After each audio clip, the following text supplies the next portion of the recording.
Welcome! Today, it's all about pulleys and the belts and the critical systems they run.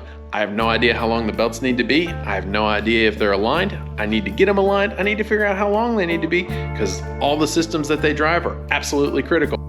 If this is your first time here, let me catch you up on a few things. This is my 1969 C10 Chevy.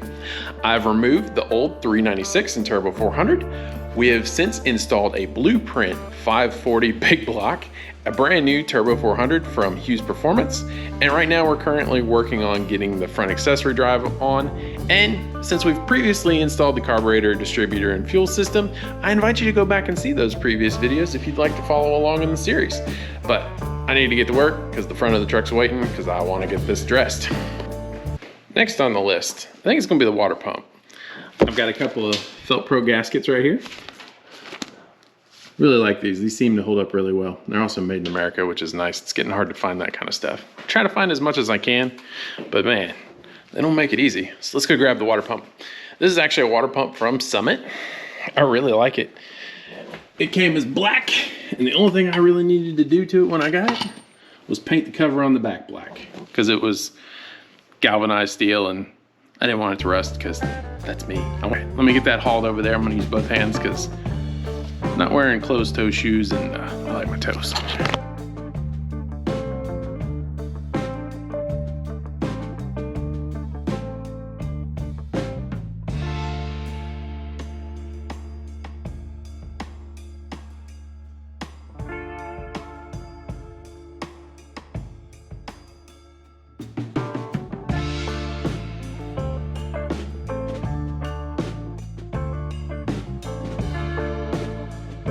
Go get another thing out of the pile. It's getting smaller.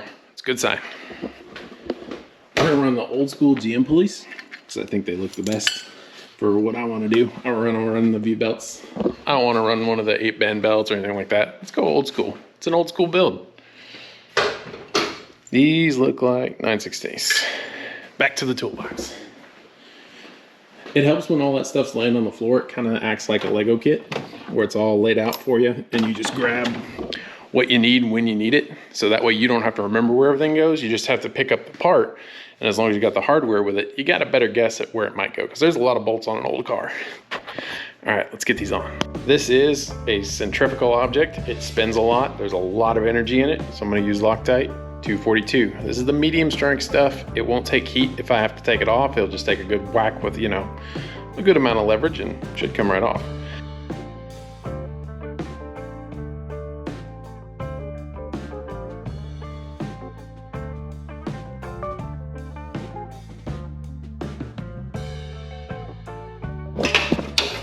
I am happy to report the lower pulley is on. Loctite on the 3 bolts. They're snug, they're not super tight. They're tight, but not like where I'll ever have to get anything crazy to get them off if I ever need to. But they should be pretty tight. They have a lock washer on them. They have Loctite 242 on them because I really don't want that coming off. Like I said, that would ruin your day. Now I come to a bit of a conundrum. Power steering. This is the next part that needs to go on. This is the original pump housing, not the original pump. The original pump was so worn out that when I took it out and tried to replace the guts in it, it was so worn it wouldn't have done much of anything. So I changed the guts out, put a new pump inside the old housing, but I found something. When I spin this thing, yeah, it's got a little weeble wobble to it. You don't want that, it'll throw a belt off. Bad things will happen. Make a belt overheat, wear out prematurely. I can either reuse the old housing, take the guts out of this one, put them in this one, or because these are not the original stock brackets where literally the alternator sat right on top of the power steering pump, I might have room to actually have the reservoir up next to the block. It would eliminate a hose, which is a potential leak point, and a few pounds sitting out on the radiator, which is, center of gravity, all that kind of stuff. It won't make much of a difference and I won't be able to tell the difference in the driver's seat. But, conundrum. Install remote reservoir pump, but I have to take all the guts out of it and swap them both around. Or we try and fit this one and we remove the remote reservoir, which simplifies the system.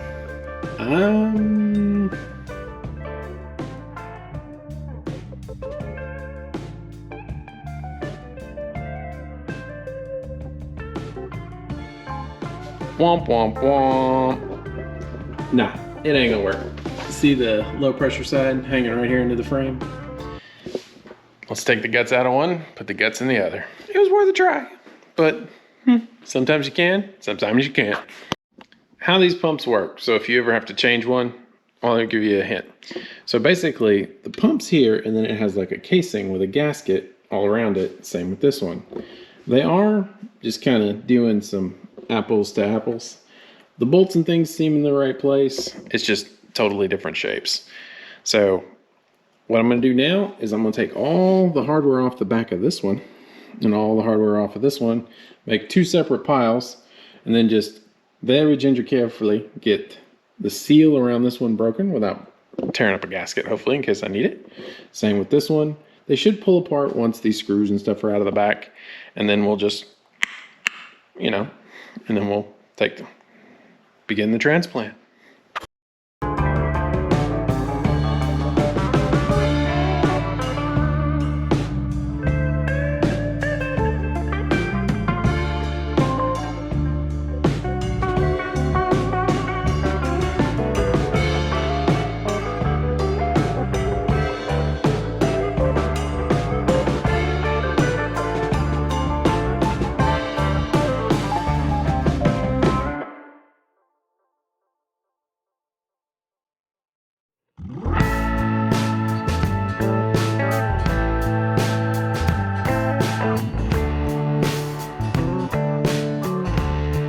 Let me show you what's under the guts of a Saginaw pump. Now I'm not going to take the snap ring out and get into the vanes and stuff that live underneath it here, but there's a disc that lives in here that's connected to this shaft, and as this spins, that disc has some cuts in it with some little pieces of metal, and as this spins, it centrifugally pumps the fluid for your power steering or hydro boost, whatever you might be controlling. That little spring that came out of there, that's nothing more than basically a governor or shuttle valve. So if it ever overloads or anything like that, it's not pumping against a dead head, overheating and blowing itself to bits, because hydraulic pressure is real. Remember, fluids don't compress, gases do. But yeah, I thought you'd want to see what was inside. All right, well, I'm gonna get the new pump on the old housing.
Oh, if you thought this was going to be smooth, my uncertified shows every time.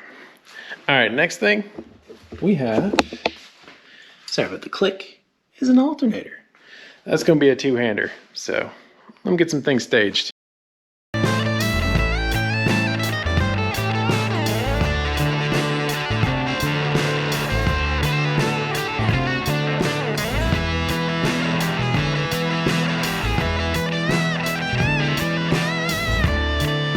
Something that I just noticed that will be a problem.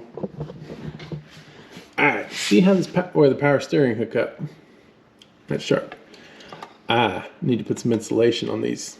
I can bend the low pressure side to be more coming out this way, but given proximity to that tube right there, we're gonna order some insulation to put on these, because I do not want them to overheat and cook, melt, and be a problem. Because truck weighs 4,000 pounds, power steering is a luxury that is a great thing to have. Anyway, something to keep an eye out on if you're out here working on these things and changing things like I am. This is going to be highly modified when I'm done, so lots of little things like massaging the power steering in and all those creature comforts will make a difference and make the ride much better, so I do want them to work. But yeah, insulation, we'll do some research, figure out what we need and get it ordered. Let me remove any illusion of organization. Workbench is a catch-all during the middle of a project. I gotta clean all that up before I move on and do much more because I'm gonna lose tools and that'll make me insane. Anyway, let me clean all this up before I put anything else over there, and I'll let y'all go for a while. In the belt department, start at your crank. If your belts are not aligned, things are gonna come off, things are gonna get broke, you're gonna be frustrated because you're gonna constantly be changing belts. I don't wanna do any of that, so I'm gonna take the time now, figure out, get all these aligned really well, and do what I have to do to massage them in. Crank, this one doesn't move, you don't put spacers on it. This is the one that has all the torque, it drives all the accessories. You don't want it out of concentric, so no spacers, no funniness there. This dictates where everything else needs to go. I had to put a 1/16th of an inch spacer behind the water pump to bring these two into parallel, and now I've got two that are parallel and everything else I can work off of that. How do you align belts? I'm not gonna use anything fancy, I'm just gonna use a straight edge to show this. I've got about a good solid just under 1/4 of an inch that I need to move that power steering pump forward. If I come up here and I line up with the pulley for the alternator, it needs to go back about 1/8 of an inch. It's not gonna be that bad. I've got a chunk of aluminum that I had laying on the shelf. We're gonna go see my buddy Wayne. He's a master tinker. He's also got a really nice lathe. I'm gonna see if he'll let me borrow that, and we'll cut some pieces out, bore them out, make them fit, stick them in there. And then we'll check our alignments, and then we can figure out our belt length. So that'll be next. We're gonna go do some cutting on a lathe. Since I'm making a part from scratch and I don't have a blueprint, I'm gonna draw up a quick blueprint with my internal and external dimensions, so when I'm standing at the machine, I have a nice cheat sheet and I can make a simple, nice part and have a great reference right next to it as I'm working through the different machining operations.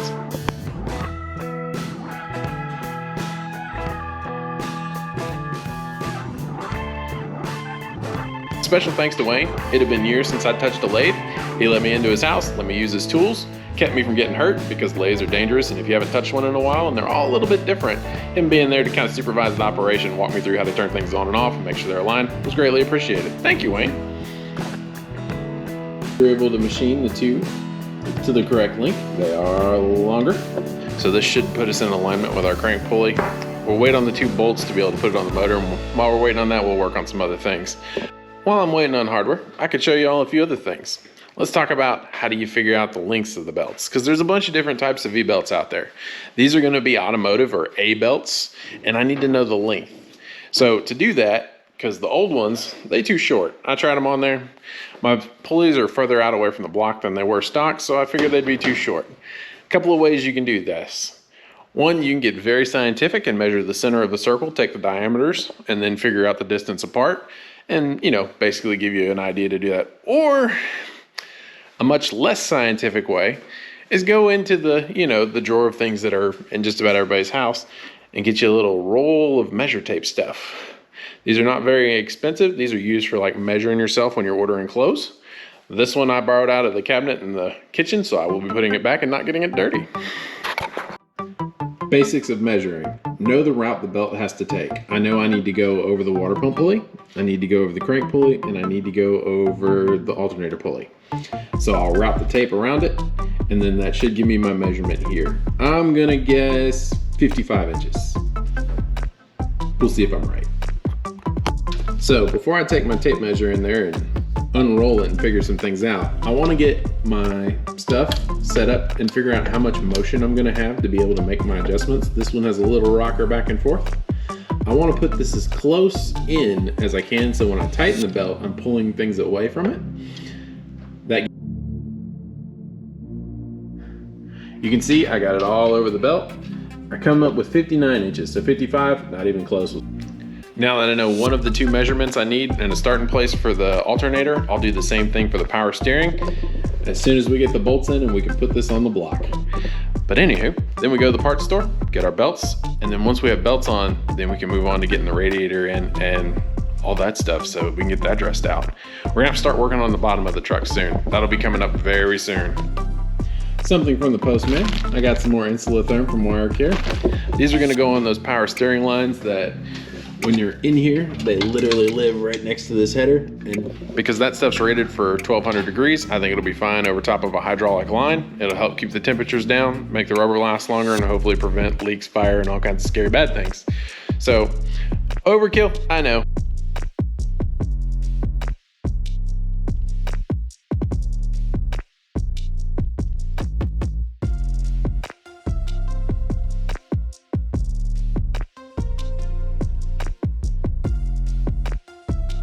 That stuff cuts with a pair of scissors. It's really cool. It's fiberglass insulation.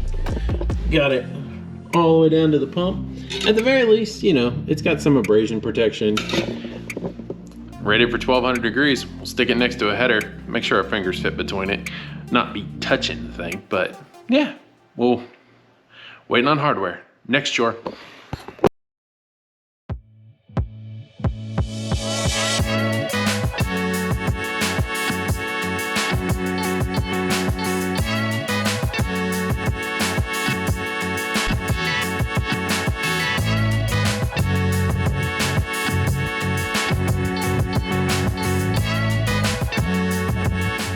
All right, got it bolted in.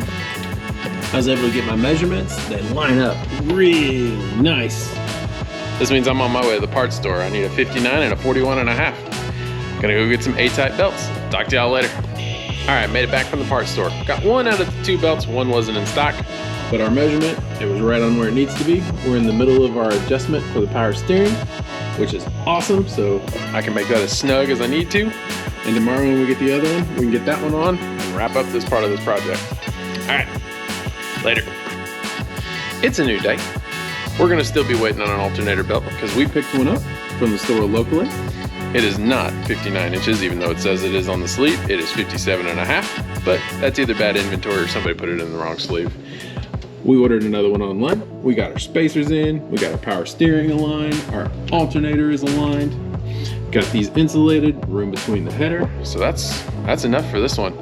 Now I need to start getting the transmission prepped out, getting the radiator in, and getting some other things done while we're waiting, because we're gonna keep progressing, because I'd like to go to the C10 Nationals at the end of September.